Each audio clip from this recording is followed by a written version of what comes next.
Good morning friends. My exam पाठशाला में आपका स्वागत है। तो आज से हम IBPS AFO 2021-22 का कोर्स स्टार्ट करते हैं। तो सबसे पहला लेक्चर है आज का हमारा सॉइल साइंस का है, जिसमें कि हम रॉक्स एंड मिनरल्स के बारे में पढ़ेंगे। मैंने आपको बोला था कि लास्ट संडे मैं लेक्चर अपलोड करूंगा, बट कुछ सॉफ्टवेयर इश्यूज के कारण नहीं हो पाया था। सो एनीवेज थर्सडे और संडे को लेक्चर अपलोड होंगे, बट इन केस कोई दिक्कत होती है तो नहीं होगा, उस पर्टिकुलर डे नहीं हो सकता है। बट जो भी वीडियोस अपलोड होंगे वो थर्सडे और संडे को ही होंगे। तो दोस्तों, ये रॉक्स एंड मिनरल्स एक अपने आप में बहुत बड़ा टॉपिक है। इसमें बहुत सारे टर्म्स हैं जो आपको याद करने के लिए है और एग्ज़ाम के लिए यूज़फुल हैं। तो आज जो है हम जो लेक्चर में है इसमें केवल रॉक्स के बारे में पढ़ेंगे, और PDF जो है मैं आपको भेज दूंगा 12 बजे तक आज टेलीग्राम ग्रुप पे, जिसमें कि रॉक्स और मिनरल्स नोट्स दोनों के होंगे। ओके, बट जो लेक्चर जो होगा आज केवल रॉक्स के ऊपर होगा, जिससे कि आपको भी ज़्यादा लोड ना लगे, है ना। काफ़ी चीज़ें याद करने के लिए हैं, तो एक ही बार में आ जाएगा तो थोड़ा सा जो है मेमोराइज करने में दिक्कत होती है। एनीवे, चलिए स्टार्ट करते हैं। तो पहले कि हम लोग रॉक्स के बारे में अपना स्टार्ट करें, सबसे पहले हमें ये जानना है कि सबसे पहला रॉक मतलब अर्थ पे कैसे आया। ओके, तो देखिए, आप सभी जानते ही होंगे कि अर्थ में 3 लेयर्स होते हैं। कोर होता है, मेंटल होता है और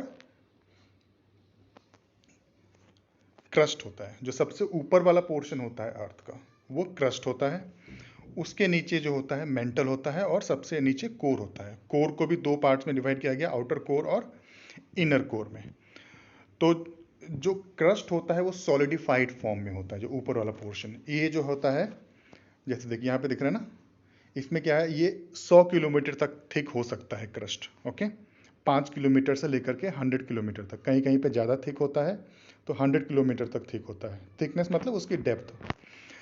तो ये जो होता है ये सॉलिड फॉर्म में होता है। उसके नीचे जो मेंटल होता है, मेंटल का ऊपर वाला जो पोर्शन होता है, ऊपर वाला, वो सॉलिड फॉर्म में होता है, और नीचे वाला जो होता है वो प्लास्टिक फॉर्म में होता है। मतलब कि ये हल्का ये जो है मोल्टन फॉर्म में, जैसे कि अ, एक फ्लूइड नहीं होता उस टाइप से होता है। तो और आउटर कोर जो है ये तो पूरा ही लिक्विड होता है, और इनर कोर जो है पूरा ही सॉलिड होता है। तो जब फर्स्ट टाइम, जब जो स्टार्टिंग में जब अर्थ बना था, तो वो पूरा ही हॉट था, सब कुछ लिक्विड फॉर्म में था। उस टाइम पे जो अर्थ के अंदर ये 3 लेयर नहीं थे, सब कुछ लिक्विड फॉर्म में था। जितने भी एलिमेंट्स हैं अर्थ में, वो सभी लिक्विड फॉर्म में थे। जो भी मिनरल्स हैं सब कुछ, सभी कोई लिक्विड फॉर्म में था, कोई अपने स्ट्रक्चर में नहीं था। बट जैसे जैसे अर्थ ठंडा होता गया, तो उसका ऊपर वाला जो लेयर है वो सॉलिडिफाई हो गया। ओके, सॉलिडिफाई होकर क्या बन गया, रॉक बन गया। ओके, तो जो पहला जो रॉक बना अर्थ क्रस्ट पे, मतलब कि अर्थ क्रस्ट जो पहले स्टार्टिंग में बना था वो तो इंटायरली रॉक का था। आज हम क्रस्ट में देखते हैं कि वाटर भी है, सॉइल भी है, रॉक्स भी है, और हम लोग भी हैं, है ना। तो लेकिन जब बना था अर्थ, उस टाइम पे पूरा का पूरा अर्थ एक लेयर नहीं होता, परत स्किन की तरह से जम गया था अर्थ के ऊपर, सॉलिडिफाई हो गया था। वो पूरा ही इग्नियस रॉक था। सबसे पहला रॉक जो अर्थ पे आया वो इग्नियस। इग्नियस का मतलब ही होता है अग्नि। इग्निस इग्निस का मतलब ही होता है फायर। तो पहले तो अर्थ एक फायर का गोला ही था ना। फिर जो सॉलिडिफाई हुआ, तो ये ऊपर जो है इग्नियस रॉक बन गया। उसके बाद धीरे धीरे जो है ये सब लेयर्स बने। सबसे नीचे वाला इनर कोर सॉलिडिफाई हो गया, आउटर कोर अभी भी लिक्विड फॉर्म में है, और इनर मेंटल है वो भी अभी ऑलमोस्ट लिक्विड फॉर्म में है, और आउटर मेंटल क्रस्ट के जस्ट नीचे वाला मेंटल जो है वो सॉलिडिफाइड फॉर्म में है। तो सबसे पहले जो रॉक बन गया, इग्नियस रॉक पूरा कवर कर लिया। उसके बाद जो है इसी रॉक से बाकी सारे रॉक्स बने। इग्नियस रॉक्स में लाखों करोड़ों साल तक वेदरिंग हुई, और बाकी सारे प्रोसेस हुए, फिर पानी आया अर्थ पे। वो सब के कारण जो है वेदरिंग हुई और अलग अलग रॉक्स बने। अभी हम देखेंगे कैसे इग्नियस रॉक से बाकी सारे रॉक्स बने हैं। और आज भी जो पहले जो रॉक बना था, आज भी इग्नियस रॉक्स बनते रहते हैं अर्थ पे। ज्वालामुखी फूट गया, ज्वालामुखी फूटने के कारण जो है अंदर जो है मेंटल से लावा निकल के बाहर आया। ओके, उससे बना। और एक और तरीका है जो कि मेजर तरीका है बनने का, वो ये है कि ये जो मेंटल है ना, इसका ऊपर वाला पोर्शन जो मैंने आपको बताया था ये सॉलिडिफाइड है, और नीचे जो है आउटर कोर बहुत गर्म है, तो नीचे वाला जो है पोर्शन जो है मेंटल का, ये इसके कांटेक्ट में आता है, आउटर कोर के कांटेक्ट में आता है, तो ये बहुत ज़्यादा गर्म होकर लिक्विफाई हो जाता है। लिक्विड बना, फैल गया, वॉल्यूम इंक्रीज हुआ, तो ये ऊपर की ओर उठता है। जैसे गैस में नहीं, गैस को गर्म करो तो ऊपर की ओर उठता है, पतीले में पानी गर्म करो तो गर्म वाला पानी ऊपर की ओर उठता है और ठंडा पानी नीचे जाता है। तो उसी टाइप से मेंटल के अंदर जो है एक कन्वेक्शन करंट स्टेब्लिश हो जाता है। देख रहे हैं यहाँ पे, ये एरो में दिख रहा है ना, जैसे यहाँ पे जो रॉक है ये गर्म होकर के ऊपर उठा, ठीक है, तो इसको फिल करने के लिए यहाँ से रॉक नीचे आया, फिर वो रॉक भी गर्म होकर ऊपर उठा, फिर ऐसे करके ये सर्कल स्टार्ट हो जाता है, ये सर्कल ऐसे। ओके, तो इससे क्या होता है, जब ये उठता है ना ये रॉक, कभी कभी जो है क्रस्ट पे जो वीक पॉइंट होते हैं उसको तोड़ करके कभी कभी बाहर आ जाता है, उसी को हम बोलते हैं ज्वालामुखी। एक तो ये कारण हो गया, और दूसरा कारण ये है, उस ज्वालामुखी से बन गया हुआ है ना रॉक। दूसरा कारण ये है कि जैसे ये बने हैं कन्वेक्शन करंट, देख रहे हैं, दो कन्वेक्शन करंट जो है उल्टे डायरेक्शन में चल रहे हैं। इससे क्या होता है, ये जो ऊपर वाला जो क्रस्ट है इसके ऊपर दो अपोजिट डायरेक्शन में फोर्स लगते हैं। इस फोर्स के कारण जो होता है क्रस्ट टूट जाता है, ठीक है। तो जो पहले जो एक स्किन टाइप से अर्थ पे बन गई थी ना, वो ब्रेक्स हो गई हैं बहुत सारे पार्ट्स में, उसको बोलते हैं प्लेट्स। ओके, तो ये प्लेट्स जो है इसी कन्वेक्शन करंट के कारण जो है ये तैर रही हैं मेंटल के ऊपर। ओके, जब ये तैरती है तो कुछ प्लेट्स भारी हैं, कुछ प्लेट्स हल्की हैं, रॉक की बनी, इग्नियस रॉक की बनी है, और but based on the type of mineral उस रॉक के अंदर कौन से, उसके आधार पे वो भारी हो जाती है, कोई भारी है कोई हल्की है।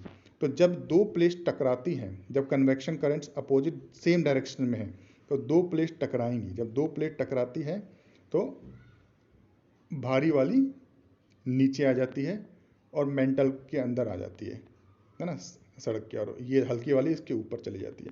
जब ये नीचे आती है तो ये अंदर का टेम्परेचर बहुत गर्म है ना, तो ये पिघलती है, और पिघल के फिर से ऊपर जो लावा बनता है पिघलने के बाद फिर ऊपर आकर के फिर वो या तो ज्वालामुखी फॉर्म में चला जाएगा, या तो फिर ये क्रस्ट के अंदर अंदर ही रह के सॉलिडिफाई हो जाएगा और फिर से इग्नियस रॉक्स बन जाएंगे। तो ये है पूरा प्रोसेस रॉक्स बनने का। एक तो अंदर से लावा निकल के रॉक बनता है वो, और दूसरा जो रॉक पहले से है उससे दूसरे रॉक्स बनते हैं अर्थ क्रस्ट के ऊपर ही। ओके, उस जो इग्नियस रॉक से जो दूसरे रॉक्स बन रहे हैं उसमें मेंटल का कोई योगदान नहीं है। ओके, उसमें क्रस्ट का ही योगदान, क्रस्ट के ऊपर जो प्रोसेस होते हैं उसी से बनता है। तो देखते हैं, चलिए आगे चलते हैं।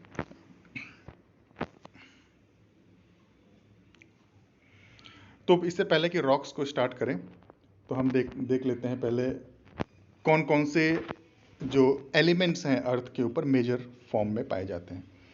तो अर्थ क्रस्ट जो है, अर्थ क्रस्ट का जो पहला 16 किलोमीटर है, ऊपर वाला 16 किलोमीटर, ठीक है, ये जो है ना ये क्रस्ट है ना, ये तो बहुत मोटा है ना, 100 किलोमीटर तक है ना, तो इसका ऊपर वाला जो 16 किलोमीटर है उसमें जो है सबसे ज़्यादा ऑक्सीजन पाया जाता है। 46% ऑक्सीजन होता है, 27% सिलिकॉन होता है, 27%। ओके,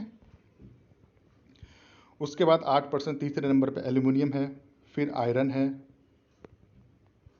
फिर कैल्शियम है, ऐसे ही करके ये है। तो सबसे ज़्यादा जो है ऑक्सीजन है क्रस्ट में। लेकिन हम इंटायर अर्थ की बात करें, मेंटल को भी जोड़ लें, आउटर कोर भी जोड़ लें और इनर कोर भी जोड़ लें, तो सबसे ज़्यादा जो एलिमेंट होगा वो हमारा क्या होगा, आयरन होगा, 35% आयरन। यहाँ पे क्या था, आयरन चौथे नंबर पे था ना, 5%। तो बट इंटायर अर्थ को देखें तो आयरन 35% हो जाता है, क्योंकि कोर जो है ना अर्थ का कोर, उसमें जो है मेनली आयरन ही होता है। तो ऑक्सीजन दूसरे नंबर पे खिसक गया, 30% हो गया, और सिलिकॉन जो है तीसरे नंबर पे आ गया, 15%। तो कभी कभी कंफ्यूज करने के लिए, अधिकतर बच्चे इसी को याद करके जाते हैं, बट कभी कभी कंफ्यूज करने के लिए वो क्वेश्चन में क्रस्ट नहीं लिखते हैं, वो अर्थ लिख देते हैं। जहाँ अर्थ आ गया, क्रस्ट नहीं आया, तो आयरन हो जाएगा मोस्ट एबंडेंट। जहाँ पे क्रस्ट स्पेसिफिकली मैंशनड है तो ऑक्सीजन हो जाएगा most abundant. Most abundant metal हो जाएगा aluminium. Okay, in the crust most abundant metal on the earth is iron. Okay, तो ये हो गया, इसको हमें याद करना है, कम से कम स्टार्टिंग के 4 जो है याद कर लेने हैं सबके। अब चलते हैं थोड़े से कुछ जो है छोटे मोटे डेफिनेशंस देख लेते हैं, उसके बाद रॉक से स्टार्ट करेंगे। देखिए, सॉइल साइंस पढ़ रहे हैं तो सबसे पहले सॉइल का मीनिंग ले रहे हैं। सॉइल एक लैटिन वर्ड है, सोलम, सोलम एक लैटिन वर्ड है जिससे सॉइल बना है। सॉइल, सोलम का मतलब होता है फ्लोर। ओके, सॉइल का डेफिनेशन देखते हैं। Soil is an unconsolidated mineral material. क्या है? अनकंसोलिडेटेड है। कंसोलिडेशन मतलब कि बहुत ही टाइट हार्ड मास का बन जाना। अनकंसोलिडेटेड मतलब बहुत छोटे छोटे टुकड़ों में। देखिए सॉइल देखते हैं ना कितना फ्लफी होता है, तो अनकंसोलिडेटेड मिनरल मटेरियल होता है, मिनरल का बना हुआ अनकंसोलिडेटेड मैटर। ओके, जो कि अर्थ के सरफेस पे है और जिसमें कि न्यूट्रिशन भी है। मतलब कि ये जो है एक नेचुरल मीडियम का काम करता है प्लांट के ग्रोथ के लिए। नेचुरल मीडियम का, कैसा मीडियम? नेचुरल मीडियम, नेचर से बना हुआ। ओके, सॉइल साइंस का डेफिनेशन क्या है इसको आप खुद देख लीजिएगा। स्टडी ऑफ सॉइल, उसके फिजिकल केमिकल प्रॉपर्टी, फॉर्मेशन वगैरह पढ़ने को सॉइल साइंस कहते हैं। इसके दो स्ट्रीम्स हैं। एक पेडोलॉजी होता है जिसमें कि हम फॉर्मेशन, केमिस्ट्री और मॉर्फोलॉजी और क्लासिफिकेशन देखते हैं। क्या देखते हैं? Formation, chemistry, morphology and classification देखते हैं पेडोलॉजी में। बट एडेफोलॉजी में क्या देखते हैं? Influence of soil on the organisms, मतलब ऑर्गेनिज्म और सॉइल के बीच का रिलेशनशिप, कैसे इंटरेक्ट करते हैं एक दूसरे से। यहाँ पे बेसिकली हम जो एडेफोलॉजी में हैं, हम प्लांट्स के इन्फ्लुएंस के बारे में ही पढ़ते हैं, कैसे प्लांट सॉइल को इन्फ्लुएंस करता है और कैसे सॉइल प्लांट को इन्फ्लुएंस करता है। इन शॉर्ट, इन दोनों के बीच में कैसे रिलेशन होते हैं, ओके, इंटरेक्शन कैसे करते हैं ये लोग। एडेफोलॉजी, पेडोलॉजी, ओके, ये इंपॉर्टेंट है, एडेफोलॉजी और पेडोलॉजी। सॉइल साइंस के ऊपर अगर ऑब्जेक्टिव क्वेश्चन आएगा डेफिनेशन के ऊपर तो आप बना दोगे। एडेफोलॉजी, पेडोलॉजी में थोड़ा सा कंफ्यूजन हो जाता है कभी, तो इन दोनों को ही याद रखने की ज़रूरत है अभी। नेक्स्ट चलते हैं। अब आता है रॉक। रॉक याद करो, वो पहला वाला जो स्लाइड था, रॉक, पहला रॉक जो बना था, कैसे रॉक बना था, है ना। रॉक क्या होता है? ये एग्रीगेशन ऑफ वन और more than one type of minerals. Minerals का एग्रीगेशन है, बहुत सारे मिनरल्स या तो एक ही तरह के मिनरल्स काफ़ी अधिक मात्रा में एक जगह इकट्ठा होकर के कंसोलिडेट हो जाते हैं, सॉलिड फॉर्म में आ जाते हैं, है ना, उसको रॉक कहते हैं। तो मिनरल्स क्या होते हैं? मिनरल्स एटम से बने होते हैं और रॉक्स मिनरल से बना होता है। एटम से कैसे बने होते हैं मिनरल? जब भी एटम्स हैं, चाहे सिलिकॉन ले लो, चाहे ऑक्सीजन ले लो, आयरन ले लो, जब भी ये एटम्स जो हैं एक ज्योमेट्रिकल फॉर्म में अरेंज्ड हो जाते हैं, ओके, और एक रिपीटिंग यूनिट बनाते हैं। जैसे कि देखो, जैसे मान लो सिलिकॉन ही है, जैसे मान लो एक सिलिकॉन एटम हो गया, दूसरा हो गया, तीसरा हो गया, चौथा हो गया, ये एक दूसरे से अटैच्ड हो गए एक डेफिनेट ज्योमेट्रिकल फॉर्म में, ओके। अब ऐसे ऐसे ही यही ज्योमेट्रिकल फॉर्म बार बार रिपीट होकर के बहुत बड़ा स्ट्रक्चर बन जाता है, ओके। जब मिनरल्स क्या है? Atoms arranged in a definite geometrical form, okay, एक ऑर्डरली अरेंजमेंट में जब बहुत सारे एटम आ जाते हैं तो उसको मिनरल बोलते हैं। और जब मिनरल बहुत सारे एक जगह इकट्ठा हो जाते हैं तो उसको रॉक बोल देते हैं, एक या एक से अधिक मिनरल्स, ओके। रॉक के रिलेशन में कुछ टर्म्स बहुत इंपॉर्टेंट हैं, जैसे कि हो गया हमारा टेरोलॉजी, मतलब study of rock, okay. Rock के बारे में जो भी स्टडी करो, फॉर्मेशन हो गया, प्रॉपर्टीज हो गया। टेरोग्राफी हो गया, ये टेरोलॉजी का ही एक ब्रांच है। इसमें प्रॉपर्टी और डिस्क्रिप्शन देखते हैं रॉक्स का। टेरोजेनेसिस में क्या देखते हैं? केवल ओरिजिन, कैसे रॉक बना, ओके। जेनेसिस का मतलब ही इसमें है। टेरोलॉजी कौन से लैंग्वेज से आया है? ये एक ग्रीक लैंग्वेज से आया है। ग्रीक, जो जिस भी वर्ड में लोजी हो गया, ओके, लोजी एक ग्रीक वर्ड है, तो जिस भी वर्ड में लोजी आ जाता है वो ग्रीक लैंग्वेज से ही होगा, ओके। अब इसमें कंफ्यूज नहीं करना है कौन सा लैटिन है कौन सा ग्रीक, जहाँ लोजी आ गया वहाँ पे ग्रीक। बायोलॉजी, वो भी ग्रीक वर्ड है। आगे चल के जब हम जनरल एग्रीकल्चर पढ़ेंगे तो उसमें एग्रोनॉमी, इकोनॉमिक्स, ये सब जो कौन सा ग्रीक से है कौन सा लैटिन से है वो सब मैं आपको एक ही बार में बता दूंगा, ओके। 3-4 ही वर्ड याद रखने, कौन सा ग्रीक वर्ड है कौन सा है, उससे सारे याद हो जाएंगे। तो यहाँ अभी तक यही देखते हैं, टेरोलॉजी है ग्रीक वर्ड, जहाँ भी लॉजी आ गया वो ग्रीक वर्ड है। चलिए नेक्स्ट, अब टाइप्स ऑफ रॉक्स देखते हैं। रॉक्स हमने देख लिया, है ना। रॉक्स क्या होते हैं? ये एग्रीगेशन ऑफ वन और मोर type of minerals, okay. Type of rock 3 तरह के होते हैं, इग्नियस, सेडिमेंट्री और मेटामॉर्फिक। इग्नियस रॉक्स के बारे में हमने थोड़ा सा डिस्कशन पहले भी किया है कि जो भी रॉक, इग्नियस का मतलब भी क्या होता है, फायर। जो भी रॉक जो है मैग्मा से बना है ना, इनिशियली जो रॉक बना था वो भी तो लिक्विड, पूरा अर्थ ही एक मैग्मा का भंडार था ना उस टाइम। तो ऊपर वाला पोर्शन कूल हुआ, तो मतलब क्या है, ऊपर का मैग्मा ही कूल हुआ, तो वो इग्नियस रॉक इतना। ओके, तो इग्नियस रॉक से ही अब ऊपर सरफेस पे, क्रस्ट पे ही सेडिमेंट्री और मेटामॉर्फिक रॉक्स बनते हैं। चलिए देखते हैं रॉक साइकिल। हाँ, पहले रॉक साइकिल देख लेते हैं, उसके बाद देखो सबसे पहले तो अर्थ एक मैग्मा था, है ना, पूरा मैग्मा की एक बॉल थी। वो ठंडा हुआ तो ऊपर वाला पोर्शन में इग्नियस रॉक्स आ गए, है ना। जब भी मैग्मा ठंडा होगा तो इग्नियस रॉक्स ही बनाएगा, ना तो सेडिमेंट्री बनाएगा ना तो मेटामॉर्फिक बनाएगा, कुछ भी नहीं बनाएगा। अब ये इग्नियस रॉक्स में वेदरिंग होगी, टूटेगा फूटेगा, ठीक है, टूट फूट के कहीं पे जाके जमा होगा, है ना। वहाँ पे जमा होगा तो जमा होने के बाद जो है कंसोलिडेट हो जाएगा, मतलब जमा होगा, बहुत ऊंची परत में जमा हो जाएगा। तो उसके बहुत सालों के बाद जो है वो जो पार्टिकल्स थे, वेदर्ड पार्टिकल, छोटे छोटे पार्टिकल्स थे, वो एक दूसरे में चिपक के बॉन्डिंग बना करके एक रॉक बना देंगे, तो उसको सेडिमेंट्री रॉक्स कहते हैं। इसी इग्नियस रॉक्स में कुछ टूट फूट नहीं होनी है, वेदरिंग नहीं होनी है, कंसोलिड ऑलरेडी पहले से ही कंसोलिडेटेड रॉक है, ठीक है। इस रॉक के ऊपर ही और हाई प्रेशर टेम्परेचर डाल दोगे तो मेटामॉर्फिक बन जाएगा। इसी सेडिमेंट्री रॉक में भी पहले से ही रॉक है, इसके ऊपर प्रेशर टेम्परेचर डालोगे बहुत ज़्यादा तो ये भी मेटामॉर्फिक रॉक बन जाएगा। मेटामॉर्फिक रॉक जो है ऑलरेडी एग्जिस्टिंग रॉक से बनता है, ठीक है, इससे ये पता चलता है। सेडिमेंट्री रॉक किससे बनता है, weathered material, consolidation of weathered material.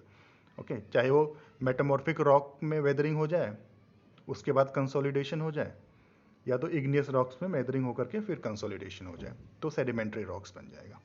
अब जैसे देखिए, अब ये सारे रॉक अर्थ पे हैं, तो मैंने आपको बताया था प्लेट्स हैं अर्थ के ऊपर, वो जो प्लेट्स रॉक से ही बनी है। तो जैसे प्लेट्स घूमती हैं तो कुछ प्लेट अंदर जाती हैं, पिघलती हैं, तो उसी तरह मान लो कि उस प्लेट में मेटामॉर्फिक रॉक्स थे, वो चले गए मैग्मा में, तो वो भी वो मेंटल में चले गए तो वो भी फिर पिघल के मैग्मा बनाएंगे। सेकेंडरी रॉक्स, सेडिमेंट्री रॉक्स भी चले गए तो वो भी पिघल के मैग्मा बना देंगे। तो सारे रॉक्स जो है अल्टीमेटली जाकर के मैग्मा ही बनते हैं। और मैग्मा जो है सबसे पहले इग्नियस रॉक्स बनाता है, और इग्नियस रॉक से सेडिमेंट्री रॉक्स बनता है और मेटामॉर्फिक रॉक्स बनता है, और मेटामॉर्फिक रॉक से भी सेडिमेंट्री रॉक्स बनता है। ओके, ये हो गया पूरा रॉक साइकिल। ओके, अब चलते हैं इग्नियस रॉक्स के ऊपर। इग्नियस का मतलब फायर होता है, इग्नियस मतलब प्राइमरी रॉक, मतलब सबसे पहले फॉर्म हुआ रॉक्स। ओके, और परमानेंट रॉक, ठीक है, ये रॉक तो रहता ही रहता है अर्थ पे, इसके बिना कोई काम ही नहीं चलना। अर्थ क्रस्ट का 95% जो है इग्नियस रॉक से। देखो मैंने बताया था आपको, पहली स्लाइड याद करो, पहले पूरा अर्थ ही जो था इग्नियस रॉक से बना हुआ था ना, उसके बाद वेदरिंग हुई, तो मतलब क्या हुआ, पहले 100% था, अब 95% है, मतलब 5% ही चेंज हुआ है अभी, ठीक है। तो ये हार्ड होता है, मैसिव बड़े बड़े रॉक्स होते हैं, मतलब कि ये रॉक्स जो है इनके टुकड़े जो होते हैं बहुत बड़े बड़े होते हैं। कॉम्पैक्ट होता है, मतलब कि डेंसिटी बहुत ज़्यादा होती है। कॉम्पैक्ट है तो मतलब इसके अंदर पोर नहीं होंगे, पोर इसमें मतलब गैस, एयर, वाटर ये सब पास नहीं होते हैं। नॉन लेमिनर, लेमिनर मतलब इसमें लेयर्स नहीं आते, मतलब एक चीज़ से बना हुआ है तो एक ही चीज़ से बना हुआ है। ओके, एक मिनरल से तो है एक, मतलब अगर दो मिनरल है तो दो कंबाइंड मिनरल है, कुछ लेयर फॉर्म में कुछ इसमें नहीं होता। फॉसिल्स इसके अंदर नहीं होते, मतलब फॉसिल मतलब कोल, पेट्रोलियम इसके अंदर नहीं पाए जाते, वो सेडिमेंट्री रॉक्स में पाए जाते हैं। रिच इन मिनरल्स, ये मिनरल रिच होता है। ओके, वेदरिंग इज डिफ़िकल्ट, बहुत ही कॉम्पैक्ट है, एयर और वाटर खुद जा ही नहीं पाता है। वेदरिंग के लिए वाटर वगैरह चाहिए ना, एयर चाहिए, है ना, तभी तो वेदरिंग होगी। जब वेदरिंग पढ़ेंगे तो अच्छे से पता चलेगा। तो इसमें वेदरिंग डिफ़िकल्ट होती है। अब इसमें एक और चीज़ हमें याद रखना है, क्रिस्टल साइज, जो रॉक से क्रिस्टल्स जो होते हैं ना, उनका साइज कितना होता है। देखिए, जब कूलिंग फास्ट होती है, मैग्मा जब धरती पे आता है, तो कुछ मैग्मा जो है ज्वालामुखी के फॉर्म में लावा बन के आता है सरफेस पे। ओके, तो वो सरफेस पे आने से जल्दी कूल हो जाता है, और कुछ मैग्मा जो होते हैं वो सरफेस पे नहीं आ पाते हैं और क्रस्ट के अंदर ही सॉलिडिफाई हो जाते हैं। ओके, तो वहाँ पे क्रस्ट के अंदर जो है कूलिंग जो है, solidification process in the sense, वो बहुत ही स्लो होता है। तो जब कूलिंग फास्ट होती है तो क्रिस्टल का स्ट्रक्चर जो होता है उस रॉक्स के, वो छोटे होते हैं और जब कूलिंग स्लो होती है तो क्रिस्टल स्ट्रक्चर्स बड़े हो जाते हैं। ओके, बड़े बड़े स्लैब्स निकलते हैं उसमें से। ओके, ये सभी रॉक्स के लिए वो है। वैसे तो कूलिंग से रिलेशनशिप तो केवल इग्नियस रॉक का ही है। अब देखते हैं टाइप्स ऑफ इग्नियस रॉक। यहाँ पे हमने देख लिया इग्नियस रॉक की प्रॉपर्टीज, ये 95% है। ओके, अर्थ क्रस्ट में टाइप ऑफ इग्नियस रॉक्स, चलो इसको डिवाइड करते हैं। बहुत सारे इग्नियस रॉक्स हैं, तो इसको सहूलियत के लिए हमने दो तरीके से डिवाइड किया है।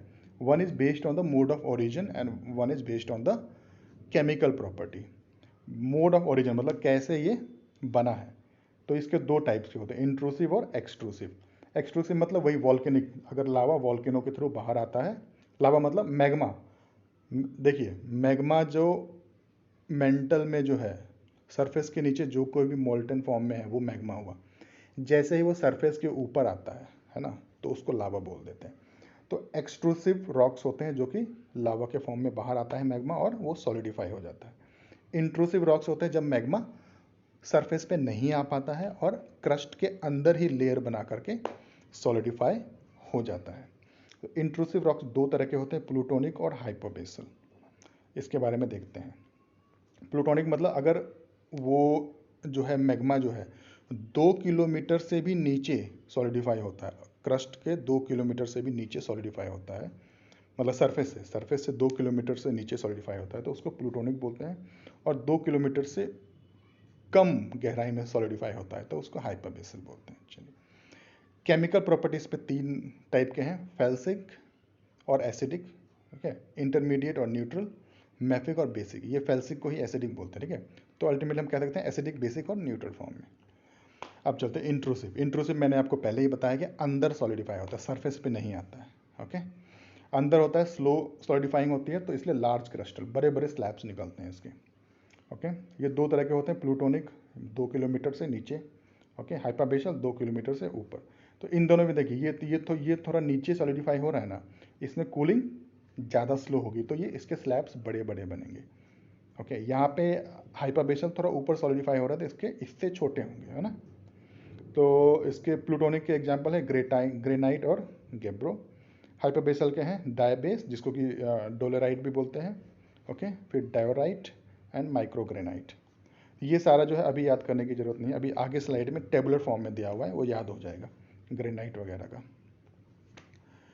नेक्स्ट है एक्सट्रूसिव। एक्सट्रूसिव आपको पता है बाहर आ जाता है ना, बाहर जल्दी कूलिंग होती है, स्मॉल क्रिस्टल हो जाएंगे और जल्दी कूलिंग के कारण एमॉर्फस भी हो जाते हैं। देखिए जब कूलिंग स्लो होती है ना तो क्या होता है, जैसे मैग्मा है, मैग्मा में तो एटम्स हैं, है ना, लेकिन ये मिनरल फॉर्म में नहीं है, मतलब एक दूसरे से एक डिफिनिट अरेंजमेंट में नहीं जुड़े हैं। कैसे जुड़े होंगे, जब लिक्विड फॉर्म में है तो हमेशा अरेंजमेंट इनका चेंज हो रहा है ना, नए बॉन्ड्स बन रहे हैं, कुछ बॉन्ड ब्रेक हो रहे हैं ना। तो जब ये सॉलिडिफाई होते हैं, जब स्लो सॉलिडिफिकेशन होता है तो ये आराम से एक दूसरे से बॉन्ड्स बनाते हैं और एक डिफिनिट स्ट्रक्चर बना करके सॉलिडिफाई होते हैं। ओके, तो ऐसे जब डिफरेंट स्ट्रक्चर बन जाते हैं ना, इस ऐसे टाइप के रॉक्स जो होते हैं क्रिस्टलीन रॉक्स बोलते हैं। क्रिस्टलीन 11th-12th की केमिस्ट्री याद करो, क्रिस्टलीन सॉलिड्स क्या होते हैं, जिसमें कि एक डेफिनेट अरेंजमेंट होता है ना, प्लेन ऑफ क्लीवेज होता है। जैसे एक्सट्रूसिव हो गया, एक्सट्रूसिव रॉक सरफेस पे आ जाते हैं, है ना, तो जल्दी कूल हो रहे हैं, तो अरेंजमेंट का उतना डेफिनेट अरेंजमेंट का उतना टाइम मिलता नहीं है उस वहाँ पे। तो जो है, तो जो मिनरल्स जो होते हैं वो उतने अच्छे से अरेंज नहीं हो पाते हैं, तो ये क्या होता है, इसलिए जो ग्लासी और एमॉर्फस फॉर्म में। एमॉर्फस, मॉर्फस मतलब फॉर्म, ए मतलब विदाउट एनी फॉर्म। ओके, तो उसका कोई प्लेन में कोई अरेंजमेंट नहीं रहता है। तो ये जो इस टाइप के रॉक्स जो हैं इंडिया में डेक्कन ट्रैप में पाए जाते हैं, जैसे महाराष्ट्र हो गया, गुजरात हो गया, है ना। तो इसी रॉक से जो है ब्लैक सॉइल बनता है। ओके, जो ये बेसाल्ट है ना, ये इंडिया में बहुत ज़्यादा पाया जाता है इसी डेक्कन प्लेटू में, तो इसी से जो है ब्लैक सॉइल बन रहा है हमारा। तो ये हो गया हमारा पूरा बेस्ड ऑन द ओरिजिन। अब based on the chemical nature, acidic, neutral और बेसिक। न्यूट्रल के बारे में डिस्कशन नहीं करेंगे अभी, आप देख लेना। एसिडिक और बेसिक, एसिडिक बेसिक के बीच वाली प्रॉपर्टी ही न्यूट्रल में होगी। देखिए एसिडिक में अगर 60% से ज़्यादा सिलिकॉन है उस रॉक में तो वो एसिडिक रॉक हो जाएगा। अगर उससे कम है, अगर 45 से 52% के बीच में है तो ये बेसिक हो जाएगा। एसिडिक रॉक्स जो होते हैं लो डेंसिटी होती है इनकी और लाइट कलर होते हैं। बेसिक रॉक्स की हाई डेंसिटी होती है, डार्क कलर होते हैं। इसमें कौन कौन से मिनरल पाए जाते हैं? फेल्ड्सपर और क्वार्ट्ज। बेसिक में कौन कौन से पाए जाते हैं? Pyroxene, olivine, plagioclase, amphibole, biotite, ये सब पाए जाते हैं। क्वार्ट्ज और फेल्ड्सपर इसमें केवल पाए जाते हैं एसिडिक में, ये याद रखना। उसके अलावा जो भी आ गया वो इसमें आ गया। Rich in lighter element, lighter elements में रिच होते हैं ये। लाइटर एलिमेंट जैसे ऑक्सीजन, एल्युमिनियम, सोडियम, पोटाशियम, ये जो है कैल्शियम, मैग्नीशियम और आयरन। बेसिक रॉक जो है कैल्शियम, मैग्नीशियम और आयरन में रिच होते हैं। ओके, तो ये हो गया इसके बारे में। अब आते हैं सेडिमेंट्री रॉक्स के ऊपर। सेडिमेंट्री रॉक्स कैसे बनता है? पहले डेफिनेशन देखते हैं। बाय एक्यूमुलेशन एंड सीमेंटेशन और कंसोलिडेशन। सीमेंटेशन को ही कंसोलिडेशन भी बोलते हैं। किसका एक्यूमुलेशन? सेडिमेंट्स का एक्यूमुलेशन। कहाँ से सेडिमेंट आया? प्री एग्जिस्टिंग रॉक्स से, जो पहले जो दूसरे रॉक थे, या इग्निशियस हो गया या मेटामॉर्फिक हो गया या तो सेडिमेंट्री हो गया, खुद सेडिमेंट्री खुद हो गया, है ना। इनके जो वेदरिंग से जो सेडिमेंट्स बने उनका एक्यूमुलेशन, और लिविंग ऑर्गेनिजम्स जो डेड हो गए, है ना, उनके जो सेडिमेंट्स बने, उनसे उनके वेदरिंग से जो सेडिमेंट्स बने उनका एक्यूमुलेशन। ओके, प्लस एक्यूमुलेशन के बाद क्या होगा? बहुत सालों के बाद ये सीमेंटेशन हो जाएगा, एक दूसरे से जो है ये फ्रेगमेंट्स जुड़ जाएंगे सेडिमेंट्स, और एक रॉक लाइक स्ट्रक्चर बना देंगे। ओके, तो ये इस टाइप के रॉक्स को कहते हैं सेडिमेंटरी रॉक्स। ये लेयर्ड स्ट्रक्चर होते हैं, इसको स्ट्रेटिफाइड रॉक्स भी कहते हैं। क्यों कहते हैं? देखिए, सेडिमेंट जब जमा होता है कहीं पे भी, एक ही बार में तो जमा नहीं होता ना, सालों में जमा होता है ना, और एक ही जगह से जमा नहीं होगा ना। जैसे मान लो कि 2-3 रॉक्स हैं, है ना, एक रॉक से पहले वेदरिंग हुई तो ये जमा हुए, फिर दूसरे रॉक से वेदरिंग हुई तो फिर दूसरा लेयर बना, तीसरे रॉक से वेदरिंग हुई तो तीसरा लेयर बना। फिर जब ये कंसोलिडेट होंगे तो जो अल्टीमेटली जो रॉक बनेगा उसमें भी जो है ये लेयर्ड स्ट्रक्चर विजिबल होंगे। तो इसीलिए इनको स्ट्रेटिफाइड रॉक्स और लेयर्ड रॉक्स भी कहते हैं। ओके, ये क्रिस्टलिन भी हो सकते हैं और नॉन क्रिस्टलिन भी हो सकते हैं। ओके, मतलब एक डेफिनेट फॉर्म में अरेंज्ड भी हो सकते हैं इनमें मिनरल्स, और नहीं भी हो सकते हैं। ओके, ये इनके अंदर फॉसिल्स बहुत मात्रा में होते हैं। देखिए, लिविंग ऑर्गेनिज्म है तो फॉसिल होगा ही ना। स्ट्रेटिफाइड होते हैं, पोरस होते हैं। इग्नियस रॉक्स पोरस नहीं था ना, ये पोरस भी होते हैं, सॉफ्टर भी होते हैं, सॉफ्ट भी होते हैं, हार्ड नहीं होते ज़्यादा। जो देखिए, सेडिमेंट्री रॉक्स के फॉर्मेशन में दो प्रोसेस बहुत इंपॉर्टेंट होता है, एक है लिथिफिकेशन और एक है डायजेनेसिस। लिथिफिकेशन क्या होता है? सेडिमेंट्स को रॉक में कन्वर्ट करने का प्रोसेस। जो इंटायर प्रोसेस हो गया, जो सेडिमेंट जमा हुए ना लेयर बाय लेयर, तो ये रॉक कंसोलिडेशन का जो प्रोसेस होता है इसको लिथिफिकेशन बोलते हैं। ओके, और डायजेनेसिस क्या होता है? जो ये जो लिथिफिकेशन के टाइम पे जो केमिकल चेंजेस, फिजिकल और केमिकल चेंजेस होते हैं ना, जिसके कारण ये सॉलिड बनता है ना, वो जो होता है उसको बोलते हैं डायजेनेसिस। तो ये हमें याद रखना है इसमें से, ये दो बहुत इंपॉर्टेंट टर्म्स हो गए। सेडिमेंट्री रॉक्स तो समझ में आ ही गया होगा। कंसोलिडेशन ऑफ सेडिमेंट्स, है ना, पहले एक्यूमुलेशन होगा सेडिमेंट्स का और फिर कंसोलिडेशन होगा। चलिए, अब इसको भी डिवाइड कर देते हैं 3 टाइप्स में, mechanically formed, organically formed and chemically formed. कैसे कैसे बनता है ना, उसके ऊपर है, मैकेनिकली बन रहा है, ऑर्गेनिकली बन रहा है या केमिकली बन रहा है। ऑर्गेनिकली होता है 2 तरह के, कैल्केरियस और कार्बोनेशियस, और केमिकली होता है 2 तरह का, इवेपोरेशन और प्रेसिपिटेशन के कारण। चलिए देखते हैं इसके बारे में, बहुत सिंपल है, एक ही स्लाइड में है ये। देखिए, मैकेनिकली मतलब क्या हो गया? इसमें जो है ऑर्गेनिक कंपाउंड्स नहीं होंगे, है ना, ये सिंपली जो है प्रीवियस जो रॉक्स थे उनके जो सेडिमेंट्स, उनकी वेदरिंग के बाद जो सेडिमेंट्स बने उनका कंसोलिडेशन करके जो है ये मैकेनिकली सेडिमेंट्री रॉक्स बनते हैं। इनको जो है प्यार से क्लास्टिक भी बोलते हैं, डेट्रिटल भी बोलते हैं, फ्रेगमेंटल भी बोलते हैं, लेकिन ज़्यादा जो बोलते हैं लोग प्यार से इसको क्लास्टिक ही बोलते हैं, क्लास्टिक रॉक्स ही बोलते हैं। जनरली क्वेश्चन जो आपको पूछे जाएंगे वो मैकेनिकली वर्ड यूज़ करके नहीं, क्लास्टिक वर्ड यूज़ करके पूछा जाएगा। ओके, तो ये दूसरे रॉक से बनते हैं, एग्जाम्पल है इसका sandstone and shale. Okay, sandstone किससे बनता है? ग्रेनाइट से बनता है। ग्रेनाइट जब वेदरिंग हो गई उसके सेडिमेंट्स बने और फिर उसका सॉलिडिफिकेशन हो गया। दूसरा है शेल। शेल कैसे बनता है? क्ले मिनरल्स से बनते हैं। देखिए कोई भी रॉक जो है, जो सिलिकेट रॉक्स है ना, जो सिलिका क्ले से बने होते हैं, जो सिलिकेट से बने होते हैं, उनकी वेदरिंग करने के बाद जो होते हैं, पहले तो बहुत ज़्यादा वेदरिंग जब हो जाती है उनकी, बहुत छोटे छोटे कण हो जाते हैं, तो वो क्ले मिनरल्स बनाते हैं, वो सेकेंडरी मिनरल्स होते हैं ना। इनके बारे में पढ़ेंगे हम जब हम सॉइल का केमिकल फिजिकल प्रॉपर्टी पढ़ेंगे ना, उस टाइम पे क्ले के बारे में पढ़ेंगे। तो ये क्ले का सॉलिडिफिकेशन जब हो जाता है ना, तो शेल बनता है। ओके, नेक्स्ट है ऑर्गेनिकली फॉर्म्ड सेडिमेंट्री रॉक। इसमें क्या होता है? लिविंग ऑर्गेनिज्म जब डेड हो जाते हैं तो उनके सेडिमेंट्स से जो उनके सेडिमेंट्स का जो कंसोलिडेशन होता है ना, कंसोलिडेशन से पहले क्या होता है? एक्यूमुलेशन। उनके सेडिमेंट्स जो हैं पहले एक जगह एक्यूमुलेट होंगे, जब एक्यूमुलेशन के बाद उसका कंसोलिडेशन होगा, तो वो एनारोबिक कंडीशंस में होता है।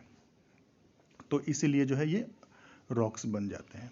ये दो तरह के होते हैं, कैलकेरियस और कार्बोनेशियस। कैलकेरियस मतलब जो कैल्शियम रिच, जिसमें कि कैल्शियम अधिक होता है ऐसे रॉक्स में।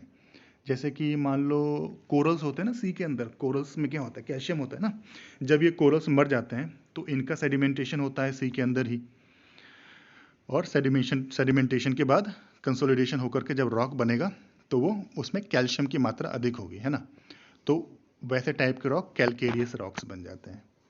जैसे कि लाइमस्टोन हो गया, चॉक हो गया, टॉल्क हो गया, डोलोमाइट हो गया ये सब कैलकेरियस हो गए। बाकी अगर फॉरेस्ट अगर कहीं पे कोई ऐसी घटना होती है कि जिससे कि फॉरेस्ट ही पूरा ज़मीन के अंदर चला जाता है, जिससे कोल मिलता है ना हमें, तो उससे जो रॉक बनता है वो कार्बोनेशियस, कार्बन रिच रॉक होता है। ये हो गया कोल, पीट और लिग्नाइट। ओके, केमिकली फॉर्म्ड कुछ रॉक्स जो होते हैं वो केमिकली बनते हैं। मतलब कि इसमें इनको ये नहीं पता कि कौन से पेरेंट रॉक से आया है, या तो कौन से ऑर्गेनिक और कौन से लिविंग ऑर्गेनिज्म से आया है, यहाँ पे ये नहीं पता। यहाँ पे बस हमें ये पता है कि कौन से केमिकल से ये बना है। ओके, तो ये केमिकली फॉर्म जो होते हैं ये क्या होते हैं? दो तरह के होते हैं, इवेपोरेटिव और प्रिसिपिटेटिव। जैसे मान ये जनरली पानी के अंदर ही बनते हैं। जैसे मान लें कि पहले कोई पानी की बॉडी थी, मतलब कि बहुत बड़ा समंदर था या तालाब था, उसके अंदर जो है कुछ केमिकल्स डिजॉल्व थे उस पानी में। ओके, अब अगर उस पानी को इवेपोरेशन कर दें तो क्या होगा? जो केमिकल्स पहले डिजॉल्व थे वो नीचे ज़मीन पे ही रहेंगे, है ना, वो सेडिमेंट हो जाएंगे, है ना, और फिर बाद में उनका कंसोलिडेशन होकर के रॉक बन जाएगा। तो ये इसको कहते हैं इवेपोरेटिव, इवेपोरेशन के थ्रू फॉर्म होना। ऐसे रॉक्स हैं जिप्सम और सॉल्ट पीटर। ओके, एक होता है प्रेसिपिटेशन। मान लो कि बहुत सारे केमिकल पानी में मिले हुए हैं, ओके, और पानी इवेपोरेट नहीं हुआ है, बट जो केमिकल्स हैं इनकी ये ज़्यादा देर तक सॉल्युबल फॉर्म में नहीं रह सकते, वो प्रेसिपिटेट हो जाते हैं, नीचे बैठ जाते हैं पानी के नीचे, है ना। जैसे मान लो कोई नदी आ रही है पहाड़ों से, वो बहुत सारे केमिकल्स को लेकर के आ रही है, और किसी समंदर में उस नदी ने वो केमिकल डाल दिए, और वो केमिकल जो है वाटर में ज़्यादा देर तक नहीं रह सकते, वो प्रेसिपिटेट हो जाते हैं। जब प्रेसिपिटेट हो गया तो क्या हुआ? फिर से सेडिमेंटेशन हुआ, है ना, सेडिमेंटेशन होकर के फिर क्या बना? कंसोलिडेशन होगा और रॉक बन जाएगा। तो इस प्रकार से जो बनता है वो रॉक्स के एग्जांपल हैं rock salt, dolomite, limestone. Okay, देखिए डोलोमाइट और लाइमस्टोन यहाँ पे भी है हमारा, ऑर्गेनिकली भी बनता है और प्लस ये केमिकली भी बनता है। ओके, जब कैल्शियम रिच है तो ये केमिकली बन गया। मतलब कहने का मतलब ये है कि लाइमस्टोन जो है लिविंग मैटर में प्रेजेंट कैल्शियम से भी बन जाता है और केमिकली प्रेजेंट कैल्शियम से भी बन जाता है। ओके, आगे चलते हैं। मेटामॉर्फिक रॉक लास्ट रॉक है। मेटामॉर्फिक रॉक जैसे मैंने आपको बताया था कि ये जो है इग्नियस या सेडिमेंट्री रॉक्स के ऊपर बहुत ज़्यादा हीट और प्रेशर डालोगे तो वो रॉक्स जो है अपना फॉर्म चेंज कर लेंगे, है ना। तो इसके एग्जांपल्स हैं, ये हैं स्लेट है, मार्बल है, क्वार्टजाइट है, नेसिस है, सिस्ट है, ग्रेफाइट है। तो हमें क्या याद रखना है? ये इनके ओरिजिनल रॉक्स कौन से हैं, किसके ऊपर प्रेशर डाल करके ये बना है ना। जैसे देखिए स्लेट है, वो शेल से बना है। शेल आपको पता है एक सेडिमेंट्री रॉक है। अगर लाइम स्टोन पे ज़्यादा प्रेशर डालोगे तो मार्बल बन जाएगा, सैंड स्टोन पे ज़्यादा प्रेशर डालोगे तो क्वार्ट्ज बन जाएगा, ग्रेनाइट पे ज़्यादा प्रेशर डालोगे तो नेसिस बन जाएगा, शेल पे ज़्यादा प्रेशर डालोगे फिर तो सिस्ट भी बन सकता है। कोल जो है, कोल भी एक वही है, सेडिमेंट्री रॉक है, इस पे ज़्यादा प्रेशर डालोगे तो ग्रेफाइट बन जाएगा। तो ये बहुत ही इंपॉर्टेंट टेबल है, इसको अच्छे से याद करना है। इससे अगर क्वेश्चन आते हैं रॉक्स में तो ज़्यादातर इसी से आते हैं। ओके, इसके अलावा जो क्वेश्चन आता है वो इस टेबल से आएगा। देखिए, टाइप्स ऑफ इग्नियस रॉक्स मैंने आपको बताया था, प्लूटोनिक, हाइपरबेसल और एक्सट्रूसिव। प्लूटोनिक और ये हाइपरबेसल जो है, ये दोनों मिल के जो है मतलब जो हमारा जो इंट्रूसिव रॉक है वो प्लूटोनिक है, और हाइपरबेसल जो मैंने आपको बताया, प्लूटोनिक मतलब ज़्यादा अंदर 2 किलोमीटर से नीचे बनने का। तो इसके हैं गैब्रो और ग्रेनाइट, 2 एग्जाम्पल हैं। ओके, हाइपरबेसल के डियोराइट और डायाबेस, जिसको कि डोलेराइट भी बोलते हैं। ये हो गया, ये हमें याद रखना है। एक्सट्रूसिव का बसाल्ट हो गया, एंडेसाइट हो गया, रियोलाइट हो गया, ये हमें याद रखना। साथ ही साथ अगर आप ये याद कर सकते हो तो बहुत ही ज़्यादा फायदा होने वाला है आगे की सॉइल साइंस को समझने में। सॉइल जो जब हम टाइप ऑफ सॉइल पढ़ेंगे, है ना, और क्रॉप्स वगैरह पढ़ेंगे ना एग्रोनॉमी में, उस टाइम पे बहुत काम आएगा। इसलिए ये थोड़ा लेक्चर मैंने लंबा किया है रॉक्स एंड मिनरल्स का। ओके, वैसे इससे क्वेश्चन कम ही आते हैं लेकिन आते ज़रूर हैं, है ना। बट इसको अगर हम अच्छे से पढ़ेंगे तो आगे के जो सॉइल साइंस हम पढ़ेंगे ना, जैसे टाइप्स ऑफ सॉइल्स हो गए और प्रॉब्लमेटिक सॉइल्स हो गए, सॉइल रिक्लेमेशन वगैरह हो गया, है ना, तो वो सब में बहुत ही हेल्प करेगा ये हमारे। तो ये हो गया हमारे, बस ये टेबल अच्छे से याद कर लेना है आपको इग्नियस रॉक्स के बारे में। और बाकी जो मैंने आपको बता ही दिया है, प्लूटोनिक रॉक, हाइपोबेसल रॉक्स क्या होते हैं, है ना। अब जो है सेडिमेंट्री रॉक्स के ऊपर भी ये एक टेबल है। सेडिमेंट्री रॉक्स मैंने आपको बताया था 3 तरह के होते हैं, मैकेनिकली फॉर्म, बायोलॉजिकली फॉर्म और केमिकली फॉर्म। मैकेनिकली फॉर्म जो होते हैं वो सैंडस्टोन और शेल होता है। बायोलॉजिकली फॉर्म में 2 तरह के होते हैं, कार्बोनेशियस और कैलकेरियस। ओके, ये हो गया कार्बोनेशियस में कोल हो गया, पीट हो गया, लिग्नाइट हो गया, है ना, प्लांट मटेरियल का जो होता है। कैलकेरियस में होता है चॉक हो गया, डोलोमाइट हो गया, लाइमस्टोन हो गया, है ना, कैल्शियम रिच। केमिकली फॉर्म में होता है प्रेसिपिटेशन और इवेपोरेशन। प्रेसिपिटेशन से अगेन लाइमस्टोन और डोलोमाइट बनते हैं। लाइमस्टोन और डोलोमाइट जो है बायोलॉजिकली भी बन जाते हैं। बाकी प्रेसिपिटेशन से रॉक सॉल्ट भी बनता है। इवेपोरेशन से जिप्सम और सॉल्ट पीटर बनता है। ओके दोस्तों, तो अगले लेक्चर में हम मिनरल्स के बारे में पढ़ेंगे। आज के लिए इतना ही।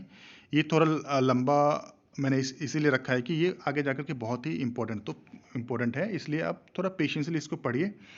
और पीडीएफ मैं आज डाल दूंगा, वो उस पीडीएफ में रॉक्स और मिनरल्स दोनों के नोट्स होंगे। ओके, बट लेक्चर के लिए आज हम केवल रॉक्स के बारे में ही लेक्चर कंप्लीट कर रहे हैं। ओके, नेक्स्ट लेक्चर जो मिनरल्स का होगा वो संडे को आएगा, तो इसलिए 2-3 बार इसको देख लीजिए, थोड़ा अच्छे से समझेंगे तो आगे चल के जो है, आगे जो हम सॉइल साइंस पढ़ेंगे उसमें हमें बहुत ही आसानी होगी। और जिन लोगों ने अभी तक टेलीग्राम ग्रुप नहीं ज्वाइन किया है तो टेलीग्राम ग्रुप ज्वाइन कर लें, क्योंकि पीडीएफ नोट्स उसी में डालेंगे हम। अभी के लिए तो उसी में डाल रहे हैं, बाद में हो सकता है ओपन कर दें। ओके, बात तो वही है, सॉफ्टवेयर इशू है थोड़ा बहुत यार। और अगर आपको यूज़फुल लगा तो ऑब्वियसली सब्सक्राइब करें, जिससे कि आपको आगे वाले सारे लेक्चर्स के बारे में पता चलता रहे। और मिलते हैं फिर अगले संडे को, अगले नहीं, ये जो आने वाला संडे है इसी में मिलते हैं मिनरल्स के साथ। ओके दोस्तों, तब तक के लिए थैंक यू।